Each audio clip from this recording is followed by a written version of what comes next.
గారు ఇంటి చిన్న కొండపైన మీరేనండి.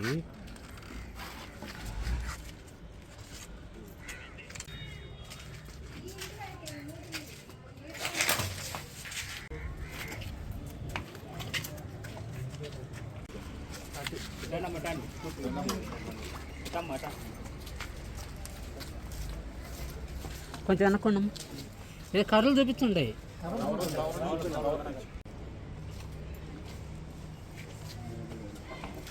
నేను మాట్లాడుతూ ఉన్నాను. ఉండాలి ఈ సీజన్ అంతా అలాగే ఉంటుంది. జాగ్రత్తగా చూసుకోండి. ఇంట్లో పిల్లలు ఉన్నారా? మనం జరిగినప్పుడు లేరా?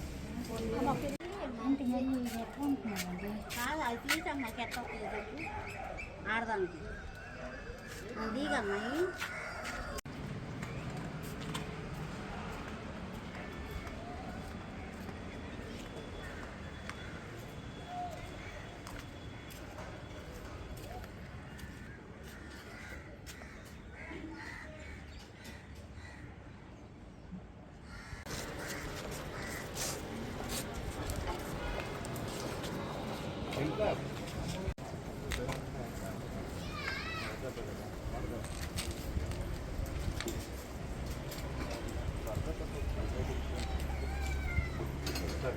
కొండ వద్ద 4 రోజుల క్రితం మొన్న పెద్ద గాలి తుఫాను పడింది, అందరికీ తెలిసిందే. ఆ గాలి తుఫానులో ఇక్కడ కొండపైన కట్టుకున్న ఒక ఇంటి పైన రేకులు కరెక్ట్గా 5 కుటుంబాలు జీవించే ఇల్లు పైన పెట్టిన రేకులు ఎగిరిపోవటం జరిగింది.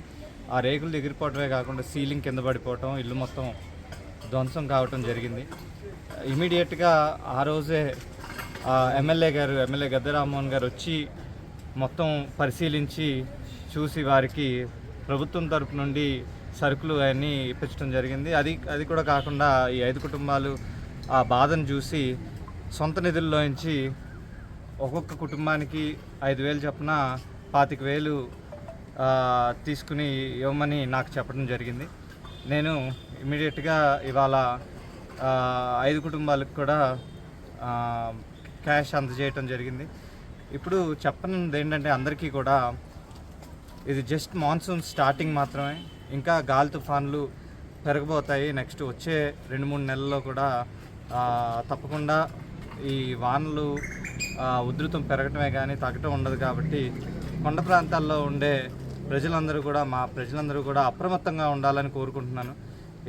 ఎప్పుడైనా కానీ వెదర్ కొంచెం తేడాగా కనిపించినా, గాలులు మొదలైనా కానీ, గాలి తుఫాన్లు వచ్చే సూచనలు కనిపించినా కానీ అందరినీ కూడా, పిల్లల్ని పెద్దల్ని అందరినీ కూడా తీసుకొచ్చి బయటకు వచ్చి పక్కా ఇళ్లల్లో కానీ ఎక్కడో కానీ టెంపరీగా తలదాచుకోమని, అలాగే ఎవరి సేఫ్టీ వాళ్ళు కూడా చూసుకోమని. ఎందుకంటే